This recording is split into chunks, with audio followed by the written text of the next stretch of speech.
В республике Саха разгорелся скандал вокруг переименования площади Ленина в Площадь Республики.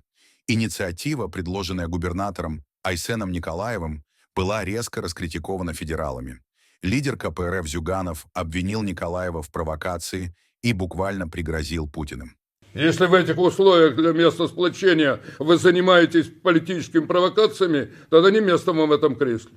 Я когда пришел к президенту Путину, он сказал открыто: пока я работаю в Кремле, этого варварства никогда не будет. Ситуация также начала обсуждаться в вечерней программе Соловьева на федеральном канале. А у нас умудряется в Якутии предложить площадь Ленина сегодня руководитель, глава, вот я вчера на ВКС слушаю это, наши якутские товарищи говорят: давай площадь Ленина переименуем в какую-то там площадь независимости или еще чего-то. Сам Николаев ничего не комментирует. Он выбрал трусливо-выжидательную позицию, а вместо себя в бой кинул военных и мэра Якутска Женю. Уважаемый Геннадий Андреевич, следите за своим языком. Так разговаривать с людьми некультурно и неприлично. Не зная информацию, нечего тут выкатывать все, что вы надумали.